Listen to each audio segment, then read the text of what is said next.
नमस्कार मेरे प्यारे साथियों, स्वागत है आपके अपने चैनल हिंदी ओशन में। आज हम पढ़ने वाले हैं उसने कहा था कहानी, जो कि चंद्रधर शर्मा गुलेरी जी की कहानी है। और ये कहानी आपके यूजीसी नेट जेआरएफ के सिलेबस में लगी हुई कहानी है। तो चलिए शुरू करते हैं उसने कहा था कहानी का वाचन। बड़े बड़े शहरों के इक्के गाड़ी वालों की जबान के कोड़ों से जिनकी पीठ छिल गई है और कान पक गए हैं, उनसे हमारी प्रार्थना है कि अमृतसर के बम्बू काट वालों की बोली का मरहम लगावें। जब बड़े बड़े शहरों की चौड़ी सड़कों पर घोड़े की पीठ चाबुक से धुनते हुए इक्के वाले कभी घोड़े की नानी से अपना निकट संबंध स्थिर करते हैं, कभी राह चलते पैदलों की आंखों के न होने पर तरस खाते हैं, कभी उनके पैरों की अंगुलियों के पोरों को चींथ कर अपने ही को सताया हुआ बताते हैं और संसार भर की ग्लानि, निराशा और क्षोभ के अवतार बने नाक की सीध चले जाते हैं। तब अमृतसर में उनकी बिरादरी वाले तंग चक्करदार गलियों में हर एक लड्ढी वाले के लिए ठहर कर सब्र का समुद्र उमड़ा कर बच्चों खालसा जी, हटो भाई जी, ठहरना भाई, आने दो लाला जी, हटो बाछा कहते हुए सफ़ेद फेंटों, खच्चरों और बत्तखों, गन्ने और खोमचे और भारे वाले के जंगल में से राह खेते हैं। क्या मजाल है कि जी और सहबा बिना सुने किसी को हटना पड़े। यह बात नहीं कि उनकी जीभ चलती नहीं, पर मीठी छुरी की तरह महीन मार करती हुई। यदि कोई बुढ़िया बार बार चेतावनी देने पर भी लीक से नहीं हटती, तो उनकी बचाने वाली के ये नमूने हैं। हट जा जीणे जोगिए, हट जा कर्मा वालिए, हट जा पुत्ता प्यारिए, बच जा लंबी वालिए। समष्टि में इनके अर्थ हैं कि तू जीने योग्य है, तू भाग्यों वाली है, पुत्रों को प्यारी है, लंबी उम्र तेरे सामने है, तो क्यों मेरे पहिए के नीचे आना चाहती है, बच जा। ऐसे बम्बू काट वालों के बीच में होकर एक लड़का और एक लड़की चौक की एक दुकान पर आ मिले। उसके बालों और इसके ढीले सुथने से जान पड़ता था कि दोनों सिख हैं। वह अपने मामा के केश धोने के लिए दही लेने आया था और यह रसोई के लिए बढ़िया। दुकानदार एक परदेसी से गुथ रहा था, जो शेर भर गीले पापड़ों की गड्डी को गिने बिना हटता न था। तेरे घर कहाँ का है? तेरे घर कहाँ है? मंगरे में। और तेरे? मांझे में। यहाँ कहाँ रहती है? अतर सिंह की बैठक में, वे मेरे मामा होते हैं। मैं भी मामा के यहाँ आया हूँ, उनका घर गुरु बाजार में है। इतने में दुकानदार निपटा और इनका सौदा देने लगा। सौदा लेकर दोनों साथ साथ चले। कुछ दूर जाकर लड़के ने मुस्कुराकर पूछा, तेरी कोड़माई हो गई? इस पर लड़की कुछ आंखें चढ़ाकर धत कहकर दौड़ गई और लड़का मुंह देखता रह गया। तीसरे दिन सब्जी वाले के यहाँ, दूध वाले के यहाँ अकस्मात दोनों मिल जाते। महीना भर यही हाल रहा। 2-3 बार लड़के ने पूछा, तेरी कुड़माई हो गई? और उत्तर में वही धत मिला। एक दिन जब फिर लड़के ने वैसी ही हंसी में चिढ़ाने के लिए पूछा, तो लड़की लड़के की संभावना के विरुद्ध बोली, हाँ हो गई। कब? कल। देखते नहीं यह रेशम से कड़ा हुआ सालू? लड़की भाग गई। लड़के ने घर की राह ली। रास्ते में एक लड़के को मोरी में ढकेल दिया, एक छावड़ी वाले की दिन भर की कमाई खोई, एक कुत्ते पर पत्थर मारा और एक गोभी वाले के ठेले में दूध उड़ेल दिया। सामने नहाकर आती हुई किसी वैष्णवी से टकराकर अंधे की उपाधि पाई। तब कहीं घर पहुंचा। राम राम, यह भी कोई लड़ाई है? दिन रात खंदकों में बैठे हड्डियां अकड़ गईं। लुधियाना से 10 गुना जाड़ा और मेह और बर्फ ऊपर से पिंडलियों तक कीचड़ में धसे हुए हैं। जमीन कहीं दिखती नहीं। घंटे 2 घंटे में कान के पर्दे फाड़ने वाले धमाके के साथ सारी खंदक हिल जाती है और 100-100 गज धरती उछल पड़ती है। इस गैबी गोले से बचें तो कोई लड़े। नगरकोट का जलजला सुना था। यहाँ दिन में 25 जलजले होते हैं। जो कहीं खंदक से बाहर साफा या कोहनी निकल गई तो चटाक से गोली लगती है। ना मालूम बेईमान मिट्टी में लेटे हुए हैं या घास की पत्तियों में छिपे रहते हैं। लहना सिंह और 3 दिन है। लहना सिंह और 3 दिन है, 4 तो खंदक में बिता ही दिए। परसों रिलीफ आ जाएगी और फिर 7 दिन की छुट्टी। अपने हाथों झटका करेंगे और पेट भर खाकर सो रहेंगे। उसी फिरंगी मेम के बाग में मखमल का सा हरा घास है। फल और दूध की वर्षा कर देती हैं। लाख कहते हैं दाम नहीं लेती, कहती हैं तुम राजा हो, मेरे मुल्क को बचाने आए हो। 4 दिन तक एक पलक नींद नहीं मिली। बिना फेरे घोड़ा बिगड़ता है और बिना लड़े सिपाही। मुझे तो संगीन चढ़ाकर मार्च का हुक्म मिल गया। फिर 7 जर्मनों को अकेला मारकर ना लौटूं तो मुझे दरबार साहब की देहली पर मत्था टेकना नसीब ना हो। पाजी कहीं के कलों के घोड़े संगीन देखते ही मुंह फाड़ देते हैं और पैर पकड़ने लगते हैं। यों अंधेरे में 30-30 मन का गोला फेंकते हैं। उस दिन धावा किया था, 4 मील तक एक जर्मन नहीं छोड़ा था। पीछे जनरल ने हट जाने का कमान दिया, नहीं तो सीधे बर्लिन पहुंच जाते। क्यों? सूबेदार हजारा सिंह ने मुस्कुराकर कहा। लड़ाई के मामले जमादार या नायक के चलाए नहीं चलते। बड़े अफसर दूर की सोचते हैं। 300 मील का सामना है। एक तरफ बढ़ गए तो क्या होगा?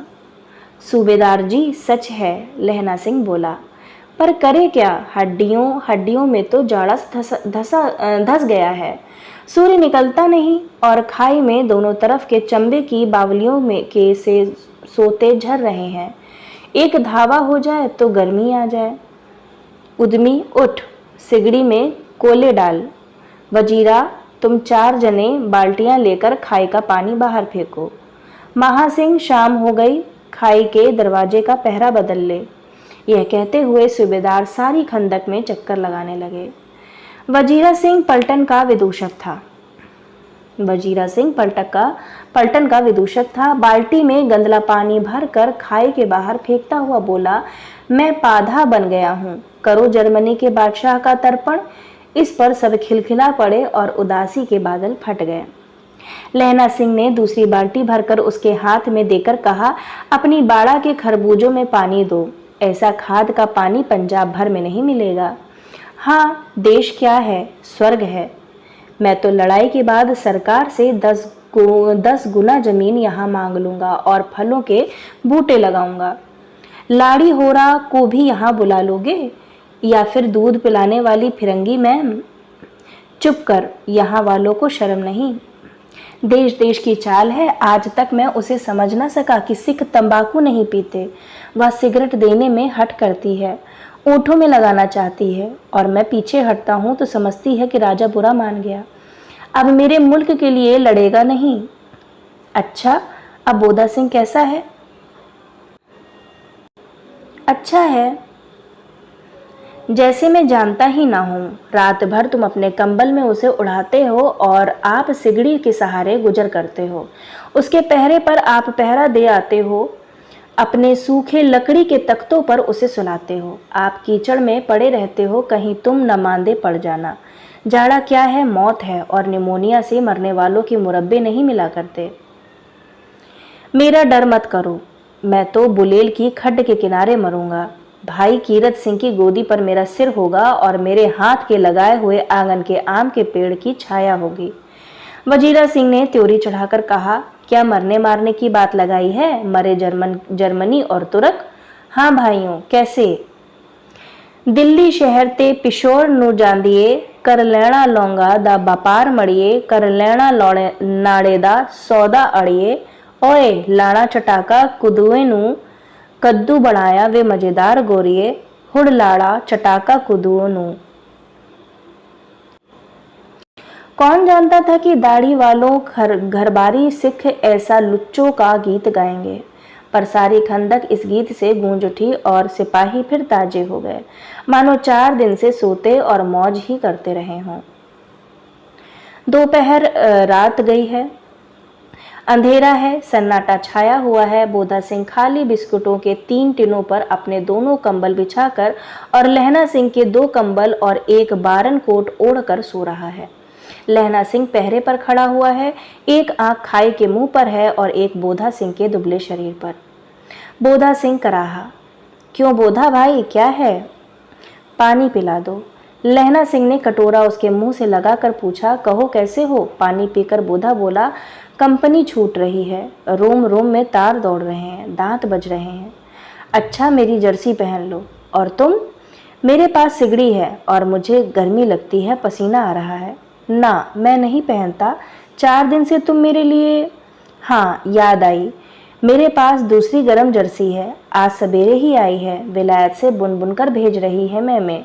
गुरु उनका भला करे। यूं कहकर लहना अपना कोट उतार कर जर्सी उतारने लगा। सच कहते हो और नहीं झूठ? यूं कहकर ना ही करते बोधा को उसने जबरदस्ती जर्सी पहना दी और आप खाकी कोट और जीन का कुर्ता भर पहनकर पहरे पर आ खड़ा हुआ। मेम की जर्सी की कथा केवल कथा थी। आधा घंटा बीता, इतने में खाए के मुंह से आवाज आई, सूबेदार हजारा सिंह। कौन? लप्टन साहब। हुक्म हुजूर, कहकर सूबेदार तनकर फौजी सलाम करके सामने हुआ। देखो, इसी दम धावा करना होगा। मील भर की दूरी पर पूरब के कोने में एक जर्मन खाई है, उसमें 50 से ज्यादा जर्मन नहीं है। इन पेड़ों के नीचे नीचे 2 खेत काट कर रास्ता है, 3-4 घुमाव है। जहाँ मोड़ है वहाँ 15 जवान खड़े कराया हूँ। तुम यहाँ 10 आदमी छोड़कर सबको साथ लो, उनसे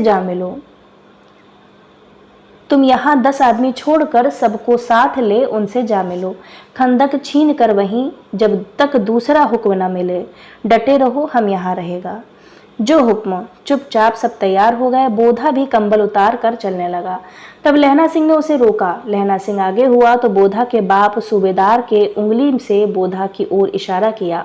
लहना सिंह समझकर चुप हो गया। पीछे 10 आदमी कौन रहे, इस पर बड़ी हुज्जत हुई। कोई रहना न चाहता था। समझा बुझा कर सूबेदार ने मार्च किया। लप्टन साहब लहना की सिगड़ी के पास मुंह फेर कर खड़े हो गए और जेब से सिगरेट निकाल कर सुलगाने लगे। 10 मिनट बाद उन्होंने लहना की ओर हाथ बढ़ाकर कहा, लो तुम भी पियो। आंख मारते मारते लहना सिंह सब समझ गया। मुंह का भाव छिपा कर बोला, लाओ साहब। हाथ आगे करते ही उसने सिगड़ी के उजाले में साहब का मुंह देखा, बाल देखे, तब उसका माथा ठनका। लप्टन साहब के पट्टियों वाले बाल एक दिन में ही कहाँ उड़ गए और उनकी जगह कैदियों से कटे बाल कहाँ से आ गए? शायद साहब शराब पिए हुए हैं और उन्हें बाल कटवाने का मौका मिल गया है। लहना सिंह ने जांचना चाहा। लप्टन साहब 5 वर्ष से उसकी रेजिमेंट में थे। क्यों साहब, हम लोग हिंदुस्तान कब जाएंगे? लड़ाई खत्म होने पर। क्यों, क्या यह देश पसंद नहीं? नहीं साहब, शिकार के वे मजे कहाँ? याद है पारसाल नकली लड़ाई के पीछे हम आप जगाधरी जिले में शिकार करने गए थे। हाँ, वहीं जब आप खोते पर सवार थे और आपका खानसामा अब्दुल्ला रास्ते के एक मंदिर में जल चढ़ाने को रह गया था। बेशक पाजी कहीं का। सामने से वह नील गाय निकली कि ऐसी बड़ी मैंने कभी न देखी थी और आपकी एक गोली कंधे में लगी और पुट्ठे में निकली। ऐसे अफसर के साथ शिकार खेलने में मजा है। क्यों साहब, शिमले से तैयार होकर उस नील गाय का सिर आ गया था ना। आपने कहा था कि रेजिमेंट की मेस में लाएंगे। हाँ, पर मैंने वह विलायत भेज दिया। ऐसे बड़े बड़े सींग 2-2 फुट के तो होंगे। हाँ, लहना सिंह 2 फुट 4 इंच के थे। तुमने सिगरेट नहीं पिया? पीता हूँ साहब, दिया सलाई ले आता हूँ, कहकर लहना सिंह खदनक में घुसा। अब उसे संदेह नहीं रहा था। उसने झटपट निश्चय कर लिया कि क्या करना चाहिए। अंधेरे में किसी सोने वाले से वह टकराया। कौन? वजीरा सिंह। हाँ, क्यों लहना, क्या कयामत आ गई? जरा तो आंख लगने दी होती। होश में आओ, कयामत आई है और लप्टन साहब की वर्दी पहन कर आई है। क्या? लेफ्टिनेंट साहब या तो मारे गए हैं या कैद हो गए हैं। उनकी वर्दी पहनकर यह कोई जर्मन आया है। सूबेदार ने इसका मुंह नहीं देखा, मैंने देखा और बातें की हैं। सोहरा साफ उर्दू बोलता है, पर किताबी उर्दू, और मुझे पीने को सिगरेट दिया है। तो अब मारे गए, धोखा है। सूबेदार होरा कीचड़ में चक्कर काटते फिरेंगे और यहाँ खाई पर धावा होगा। उठो, एक काम करो, पलटन के पैरों के निशान देखते देखते दौड़ जाओ। अभी बहुत दूर न गए होंगे। सूबेदार से कहो एकदम लौट आए। खंदक की बात झूठ है, चले जाओ, खंदक के पीछे से निकल जाओ, पत्ता तक न खड़के, देर मत करो। हुक्म तो यह है कि यही ऐसी तैसी हुक्म की। मेरा हुक्म जमादार लहना सिंह, जो इस वक्त यहाँ सबसे बड़ा अफसर है, उसका हुक्म है। मैं लेफ्टिनेंट साहब की खबर लेता हूँ। पर यहाँ तो तुम 8 हो। पर यहाँ तो तुम 8 हैं। 8 नहीं, 10 लाख। एक एक अकाल या सिख 1.25 लाख के बराबर होता है। चले जाओ। लौटकर खाई के मुहाने पर लहना सिंह दीवार से चिपक गया। उसने देखा कि लेफ्टिनेंट साहब ने जेब में बेल के बराबर 3 गोले निकाले। तीनों को जगह जगह खंदक की दीवारों में घुसेड़ दिया और तीनों में एक तार सा बांध दिया। तार के आगे सूत की एक गुत्थी थी, जिसे सिगड़ी के पास रखा। बाहर की तरफ जाकर एक दिया सलाई जलाकर गुत्थी पर रखने। इतने में बिजली की तरह दोनों हाथों से उल्टी बंदूक को उठाकर लहना सिंह ने साहब की कुहनी पर तान कर दे मारा। धमाके के साथ साहब के हाथ से दिया सलाई गिर पड़ी। लहना सिंह ने एक कुंदा साहब की गर्दन पर मारा और साहब आंख मीन गोट कहते हुए चित्त हो गए। लहना सिंह ने तीनों गोले बीन कर खंदक के बाहर फेंके और साहब को घसीट कर सिगड़ी के पास लिटाया। जेबों की तलाशी ली, 3-4 लिफाफे और एक डायरी निकाल कर उन्हें अपनी जेब के हवाले किया। साहब की मूर्छा हटी। लहना सिंह हंसकर बोला, क्यों लेफ्टिनेंट साहब, मिजाज कैसा है? आज मैंने बहुत बातें सीखी। यह सीखा कि सिख सिगरेट पीते हैं। यह सीखा कि जगाधरी के जिले में नीलगायें होती हैं और उनके 2 फुट 4 इंच के सींग होते हैं। यह सीखा कि मुसलमान खानसामा मूर्तियों पर जल चढ़ाते हैं और लेफ्टिनेंट साहब खोते पर चढ़ते हैं। पर यह तो कहो, ऐसी साफ उर्दू कहाँ से सीखा है? हमारे लेफ्टिनेंट साहब तो बिन डेम के 5 लफ्ज भी नहीं बोला करते थे। लहना ने पतलून की जेबों की तलाशी नहीं ली थी। साहब ने मानो जाड़े से बचने के लिए दोनों हाथ जेबों में डाले। लहना सिंह कहता गया, चालाक तो बड़े हो, पर मांझे का लहना इतने बरस लेफ्टिनेंट साहब के साथ रहा है, उसे चकमा देने के लिए 4 आंखें चाहिए। 3 महीने हुए एक तुर्की मौलवी मेरे गांव आया था। औरतों को बच्चे होने की ताबीज बांटता था और बच्चों को दवाई देता था। चौधरी के बड़ के नीचे मंजा बिछाकर हुक्का पीता रहता था और कहता था कि जर्मनी वाले बड़े पंडित हैं। वेद पढ़ पढ़कर उसमें से विमान चलाने की विद्या जान गए हैं। गौ को नहीं मारते, हिंदुस्तान में आ जाएंगे तो गौ हत्या बंद कर देंगे। मंडी के बनियों को बहकाता कि डाक खाने से रुपया निकाल लो, सरकार का राज्य जाने वाला है। डाक बापू पोलू राम भी डर गया था। मैंने मुल्ला जी की दाढ़ी मूड़ दी थी और गांव से बाहर निकाल कर कहा था कि जो मेरे गांव में अब पैर रखा तो। साहब की जेब में से पिस्तौल चला और लहना सिंह की जांघ में गोली लगी। इधर लहना सिंह की हेनरी मार्टिन के 2 फायरों ने साहब की कपाल क्रिया कर दी। धड़ाका सुनकर सब दौड़ आए। बोधा चिल्लाया, क्या है? लहना सिंह ने उसे यह कहकर सुला दिया कि एक हड़का हुआ कुत्ता आया था, मार दिया और औरों से सब हाल कह दिया। सब बंदूकें लेकर तैयार हो गए। लहना ने साफ फाड़ कर गांव के दोनों तरफ पट्टियां कसकर बांधी। घाव मांस में ही था। पट्टियों के कसने से लहू निकलना बंद हो गया। इतने में 70 जर्मन चिल्लाकर खाई में घुस पड़े। सिखों की बंदूकों की बाढ़ ने पहले धावे को रोका, दूसरे को रोका, पर यहाँ थे 8। लहना सिंह तक कर मार रहा था। वह खड़ा था और लेटे हुए था और वे 70 अपने मुर्दा भाइयों के शरीर पर चढ़कर जर्मन आगे घुसाते थे। थोड़े से मिनटों में भी अचानक आवाज आई, वाह गुरुजी की फतेह, वाह गुरुजी का खालसा। और धड़ाधड़ बंदूकों के फायर जर्मन की पीठ पर पड़ने लगे। ऐन मौके पर जर्मन की 2 चक्की के पाटों के बीच में आ गए।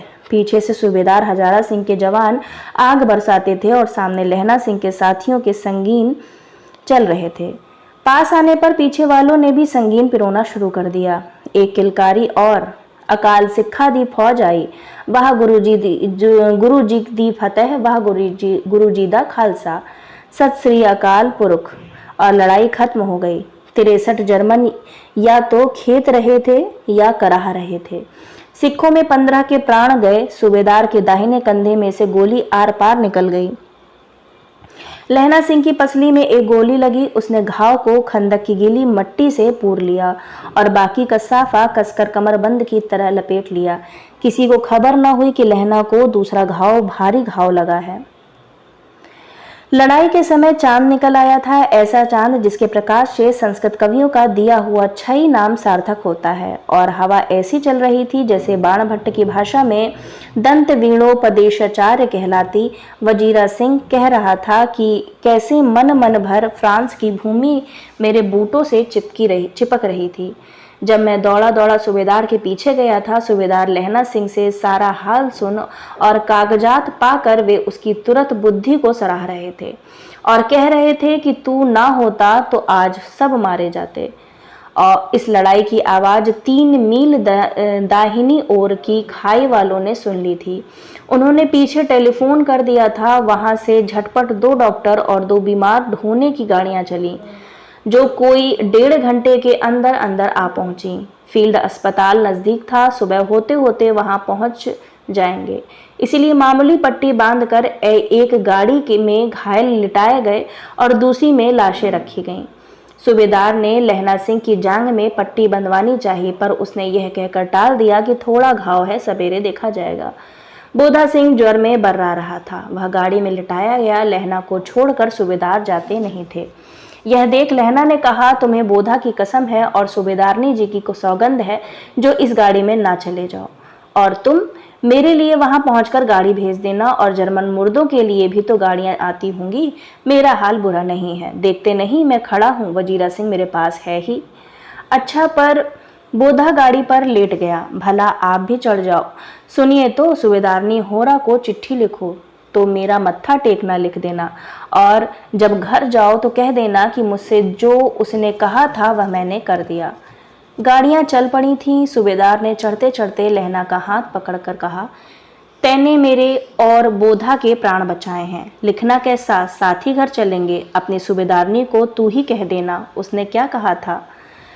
अब आप गाड़ी पर चढ़ जाओ, मैंने जो कहा वह लिख देना और कह भी देना। गाड़ी के जाते लहना लेट गया। वजीरा पानी पिला दे और मेरा कमरबंद खोल दे, तर हो रहा है।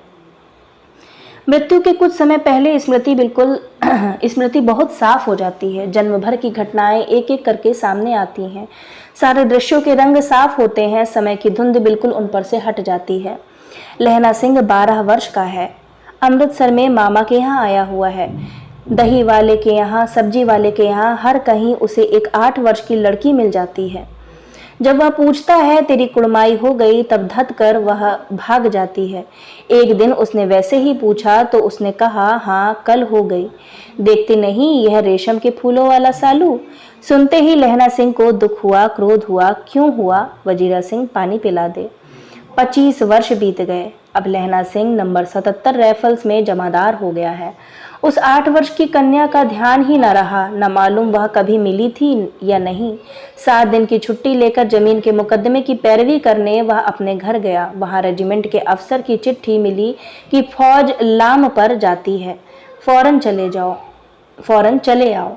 साथ ही सूबेदार हजारा सिंह की चिट्ठी मिली कि मैं और बोधा सिंह भी लाम पर जाते हैं। लौटते हुए हमारे घर होते जाना, साथ ही चलेंगे। सूबेदार का गांव रास्ते में पड़ता था और सूबेदार उसे बहुत चाहता था। लहना सिंह सूबेदार के यहाँ पहुंचा। जब चलने लगे तब सूबेदार बेढ़े में से निकल कर आया। बोला, लहना सूबेदारनी तुमको जानती है, बुलाती है, जा मिला। लहना सिंह भीतर पहुंचा। सूबेदारनी मुझे जानती है, कब से? रेजिमेंट के क्वार्टरों में तो कभी सूबेदार के घर के लोग नहीं। दरवाजे पर जाकर मत्था टेकना कहा। असीस सुनी। लहना सिंह चुप। मुझे पहचाना नहीं? तेरी कुड़माई हो गई, धत। कल हो गई, देखते नहीं रेशमी बूटों वाला सालू अमृतसर में। भावों की टकराहट से मूर्छा खुली, करवट बदली, पसली का घाव बह निकला। वजीरा पानी पिला, उसने कहा था। स्वप्न चल रहा है, सूबेदारनी कह रही है, मैंने तेरे को आते ही पहचान लिया। एक काम कहती हूँ, मेरे तो भाग फूट गए। सरकार ने बहादुरी का खिताब दिया है, लायलपुर में जमीन दी है, आज नमक हलाली का मौका आया है, पर सरकार ने हम तीमियों की एक घघरिया पलटन क्यों न बना दी, जो मैं भी सूबेदारनी के साथ चली जाती। एक बेटा है, फौज में भर्ती हुए उसे 1 ही बरस हुआ, उसके पीछे 4 और हुए, पर एक भी नहीं जिया। सूबेदारनी रोने लगी। अब दोनों जाते हैं मेरे भाग। तुम्हें याद है एक दिन तांगे वाले का घोड़ा दही वाले की दुकान के पास बिगड़ गया था, तुमने उस दिन मेरे प्राण बचाए थे। आप घोड़े की लातों में चले गए थे और मुझे उठाकर दुकान के तख्ते पर खड़ा कर दिया था। ऐसे ही इन दोनों को बचाना, यह मेरी भिक्षा है। तुम्हारे आगे आंचल पसारती हूँ। रोती रोती सूबेदारनी ओबरी में चली गई। लहना भी आंसू पोंछता हुआ बाहर आया। वजीरा सिंह पानी पिला, उसने कहा था। तो यहाँ पर लहना सिंह का सिर अपनी गोद में रखे वजीरा सिंह बैठा है। जब मांगता है तब पानी पिला देता है। आध घंटे तक लहना चुप रहा, फिर बोला, कौन, कीरत सिंह? वजीरा सिंह ने कुछ समझकर कहा, हाँ भैया, मुझे और ऊंचा कर ले, अपने पट्टे पर मेरा सिर रख ले। वजीरा ने वैसा ही किया। हाँ अब ठीक है, पानी पिला दे, बस अब के हाड़ में यह आम खूब फलेगा। चचा भतीजा दोनों यहीं बैठकर आम खाना। जितना बड़ा तेरा भतीजा है उतना ही यह आम है। जिस महीने उसका जन्म हुआ था उसी महीने में मैंने इसे लगाया था। वजीरा सिंह के आंसू टप टप टपक रहे थे। कुछ दिनों पीछे लोगों ने अखबारों में पढ़ा, फ्रांस और बेल्जियम 68वीं सूची, मैदान में घावों से मरा, नंबर 77 सिख राइफल्स, जमादार लहना सिंह। तो यहाँ पर ये कहानी समाप्त होती है। तो ये कहानी आपको कैसी लगी बताइएगा कमेंट बॉक्स में। मिलते हैं अगली कहानी के साथ में, तब तक सभी अभ्यर्थियों का हृदय की गहराई से प्रेमपूर्वक धन्यवाद।